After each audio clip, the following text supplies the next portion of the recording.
Hi, welcome again to another episode of my video series. I have yet to be convinced to call it a podcast. But if you followed me for any length of time, you know I love to help educate the world on franchising and the amazing franchise partners that we work with. Today, I am fortunate to have with me Karyn White, Director of Franchise Development with Spavia, and and of course, you all know me. I always do this wrong. It's like mirrored. So franchise guy, John Anderson at franchiseguy.com. But um, today we're here to learn about Karyn and her brand Spavia. So Karyn, tell us a little bit about yourself and of course the brand introduction, if you will, for Spavia. Yeah, absolutely. John, thanks for having me today. Um, as John said, my name is Karyn White. I'm the Director of Franchise Development with Spavia Day Spa. We are based in Denver, Colorado, and that's where I live. I've been in franchising for about 5 years, and I'll tell you what, I just fell in love with it. I just get to meet people from all over the country and connect them with entrepreneurship. So I love my job, but specifically Spavia. So we are affordable luxury. So Hmm. Spavia Day Spa is bringing that resort-inspired spa experience to communities at an affordable price. We are about to go into our 20th year. So 20 years with 59 locations, five in development, and 90 territories sold. But we were founded by Marty and Allison Langeford. Man, I'll tell you, their story's pretty unique. And, um, they wanted to do something with a little bit different. They looked into opening some other concepts and they thought, I wonder if we could just bring something a little bit more special to communities, offering that high-end resort experience, but that people can access, that they can afford. And so they ran and managed a location for 17 years. Hmm. So very hands-on, lots of ups and downs in the economy, going through teams, right? If franchisees have seen it, they have experienced it, but they are still heavily involved in the business. Part of getting to know Spavia, you will meet them throughout the process. But one of the special things I think about Spavia is there's not a lot of competition in the market. When you think about a day spa, where you get your spa robe, your Right. slippers, have a resort space, right? A really beautiful space to sit before and after your treatments. Not a lot of concepts do that. And so bringing that luxury day spa to communities is a I, special thing. I love that. Actually, what you led with, obviously, you guys put thought into that, but the resort feel at a price, everybody can afford to do, monthly or a couple times a month, I would imagine your average customer would. If I could find the time, I would. But yeah, I mean, when I think about, and folks know I'm in Tulsa, Oklahoma. If I think about here in Tulsa where I go, it's not what you just described. It's typically, you go in and you just go straight into the treatment room, and that's it. It's certainly not a resort feel, not like I'm used to anyway. So I think that's fantastic. I love that the founders are still involved. I think that adds incredible value when people are getting started with a franchise. To be able to interact directly, with the people that, this is their baby and they lived it and they've been through everything, like you mentioned, the ups and downs and pretty much anything that could happen, they've probably already experienced it. So, um, what would you say now? Have they been franchising for the whole 17 years, or is it So 20 years when the brand was 20 founded, years? they've been franchising for 17. Okay. Um, And is this something now that, and I've been involved in a lot of brands that are this way. So you have 90 territories and 59 open. Is that so? What are their growth plans? What kinds of things do you think of have inspired them? I mean, and I don't mean this negatively or positive. Like I say, I know lots of really good brands that didn't take off like a wildfire to grow. What has inspired them now to want to take that 50 locations maybe they were earlier in the year to? whatever their numbers are? Yeah, that's a really great question. So they sold their location in 2019, Hmm. plans for kind of that next step of expansion. As you can imagine, what happened. Things kind of took a little halt for about a year in 2020. And then they actually started thinking, how do we position the brand for the support systems, Yeah. right? It can't just be growth because what happens when all these people have to open and they need support and they need training and they need onboarding. So what they did is they brought on a new COO, Courtney Allison, who actually has extensive franchising experience. She actually worked with the salon suite concept and opened 600 units. So she has Mm. a very strong operational background. And they brought in a new CMO for marketing to really position. But marketing is everything, Yeah. especially for a community day spa. And so they brought on these two individuals to kind of build out the teams, strengthen our business coaches, our launch coach, and then they brought on me to Awesome. really kind of drive development. Yeah.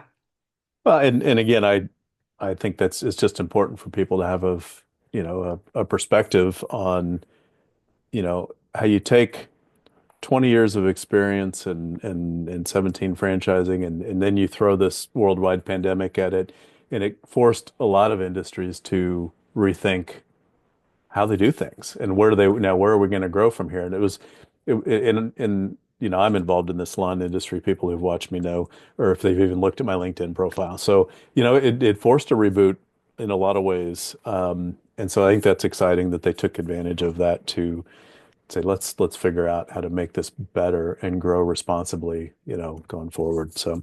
Um, so I think you painted a really good picture of what the customer experience might be like. What is the business owner, the franchisee's experience like? What maybe we start with, is there an ideal candidate and what does that look like? And then what kinds of things are they doing day to day that people could look forward to? Yeah, so our most successful franchisees have an ability to manage teams. Out of the gate, you start with about 10 to 12 employees, your massage therapists, your estheticians, and your guest advisors. And so, really having experience or desire to manage teams, grow teams, hire, fire, right, build culture, because they're an extension of you. And so, Yeah, our strongest franchisees have that experience managing teams and a passion for people, yeah, a passion for spa. We're in a service-based industry. One of the things we really focus on is that exceptional guest experience, consistency within the brand, and you have to like to work with people because that's what we do.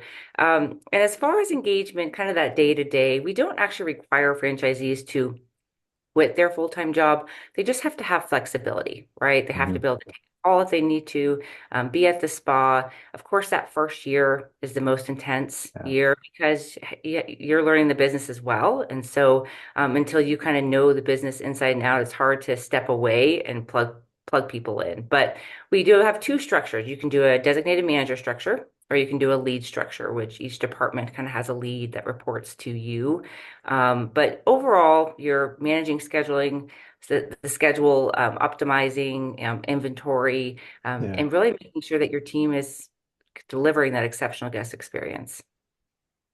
yeah. That's awesome. I like to think of it. I know the industry likes to talk about semi-absentee and semi-passive, and I heard one the other day called semi-active. I kind of like that better, but I like that better too. yeah. Well, you just even the most passive businesses, they're just not. I mean, it's not like buying a house and doing a rental or something. You've got to be engaged. It's an investment and hopefully a return, and it lives or dies on your engagement, even if you're only in it 5 or 10 hours a week. Um, but I like the term, especially the way you described it, some flexibility. Executive model is something I've used with people before, which I I take that to say, hey, you need 10 or 15, 20 hours a week, depending on the brand. And I don't want to put words in your mouth on yours, but it's engagement, but also that active managing the manager, like not just checking the mailbox for the check, right? Yeah, that's exactly right. About 15, 20 hours Yeah. is really where we like to see it. Yeah. And the thing is we all know that no one is ever going to care about the growth of your business as much as you are, right? Yeah. So being able to drive that growth is key. Well, I think, and this now I'll lean on my personal experience a little bit. It was something that was hard for me to learn. And I started my first business more full time, but um, at some point, you have to let the manager do their job, realizing they're going to be 90% as good as you are, and that's okay because you can't be there 120 hours a week. So you have to be able to, but driving the vision of the business is where I think the biggest value comes from as the franchisee is setting the tone, the culture, the vision, and making sure then that the manager has their marching orders and is accountable to it. And then the fun part going out to, Chamber of Commerce mixers or meetings, right? Or going to um, your school benefits where you've sponsored a donation basket, or where you get to be the Spavia Day Spa. Is that the right full term? Okay. The Spavia Day Spa franchisee in the area and talk about your business and those are the fun parts. I mean, yeah, you might take, I mean, I like to bring my managers along to those kind of things, um, but that's a lot of fun too. And I know it's probably not required, but certainly No, contribute. it's so Yeah. funny. I love that you brought that up because we are a very philanthropic company. We have Mhm. a Spavia Cares program that we do a lot of community investment as a company, but as well as just within our franchisees and their communities. But a lot of what we do, especially in the beginning, is that community engagement, Chamber of Commerce, sponsoring that little league, Yeah, going out and building those relationships because after all, your community is your guest. absolutely. And it's probably not so if you take a step back and think about what does the community know about um, the massage business and what you're in, they probably are not thinking resort style experience at a value price point that everybody can afford. Being able to communicate that message so people know you're there and that's what they can get is probably a big thing too. So Yeah, absolutely. um, what does it take, just to kind of finish up with the franchisee experience, if you will, getting one started? I assume, um, start to finish, it's, typically when you get real estate and this kind of construction, you're talking about a 8 to 10 month kind of a period. Normal, is that take about a year for people to get open or thereabouts? Yeah, we're seeing it about 12 to 14 months. Okay. We have a strong partnership with JLL, which is the, of course, Mm. largest real estate company in the US. But our point of contact is a gentleman named Matthew. He's been with us since day one. He's actually helped Uh, and locate every single one of our spas, which is great. But one of the first things you're going to do after you sign agreements, we do a welcome call. Very exciting mhm. time. Welcome you to the Spavia team.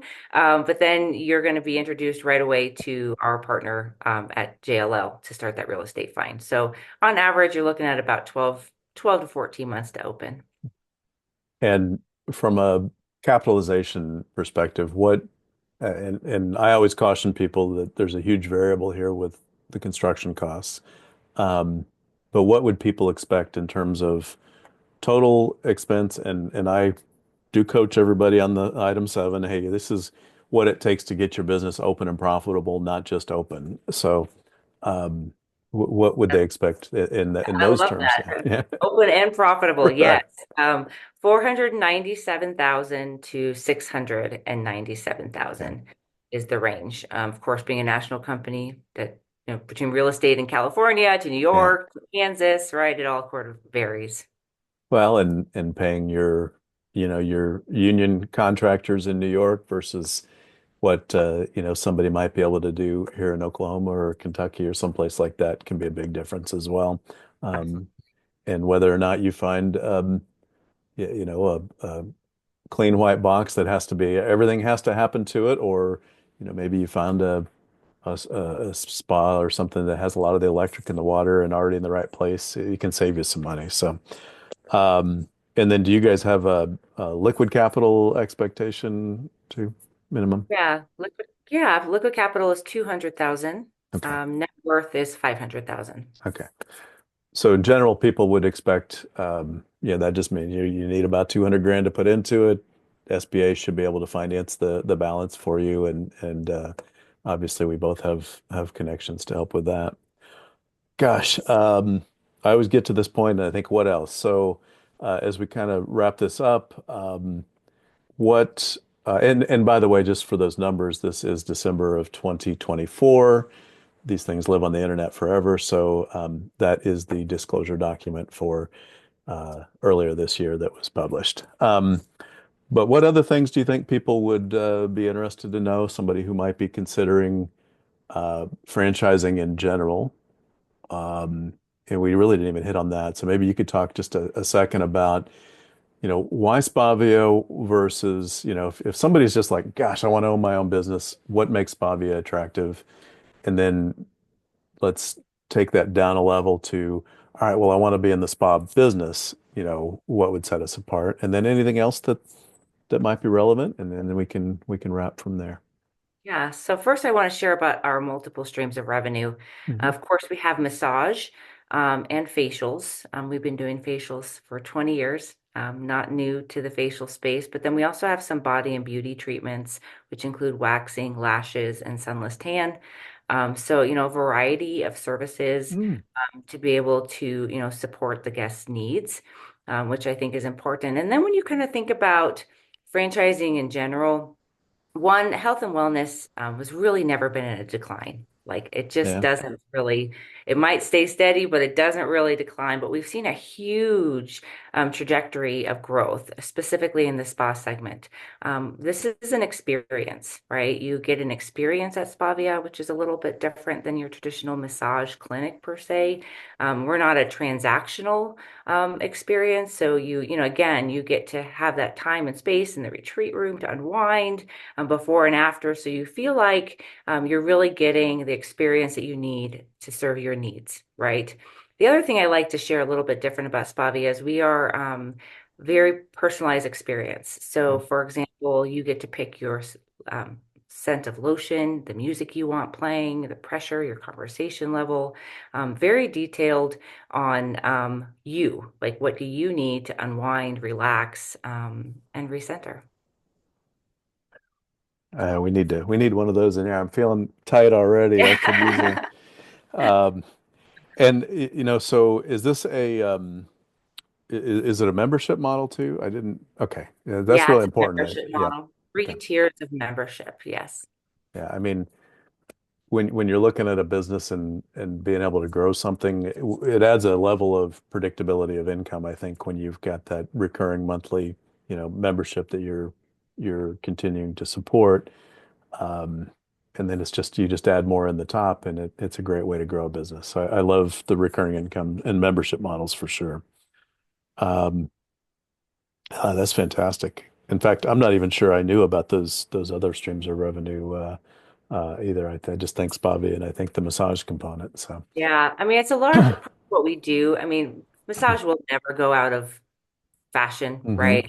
It's definitely kind of your anchor, but being able to offer those other treatments, it just kind of allows you to pull in different guests, different realms of clients. Absolutely. Well, and then you get somebody in for one thing that, like me, maybe didn't realize you do all these other things, and there's just more reason for them to come back. That's awesome. Now, John, you should get a facial. I'm telling you, men's facials are on the rise. They are. You know, facials and pedicures, although I don't really need them cutting the nails. I just want the massage part and the scrub. But yeah, those are great, and it's just not something I ever did until I did it, and then I was like, oh, I've been missing out. Um, anything else you'd like to leave people with today here as we wrap up this? This has been awesome. Yeah, honestly, I think that my favorite part about Spavia is just the strength of the brand, the Yeah, founders, the training, the team.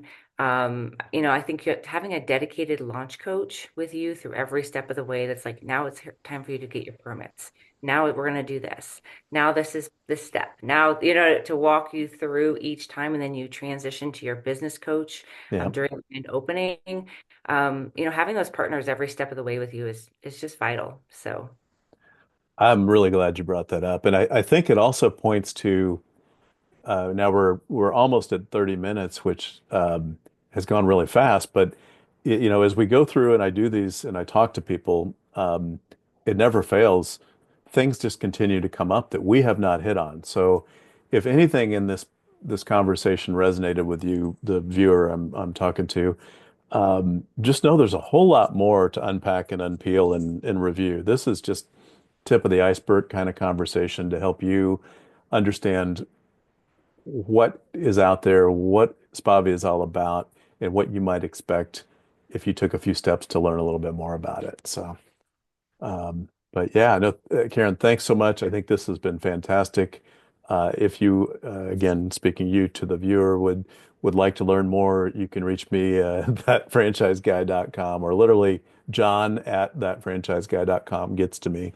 And of course, LinkedIn or YouTube, you can just comment to it, and I'd be happy to get you some more information. So, Karyn, thanks again. Thanks so much for joining me today. Thanks, John. Thanks for having me. You bet. And to you all who are watching or are watching this some point in the future, thank you. Always honored that you spend a few minutes to engage and follow me. I appreciate it.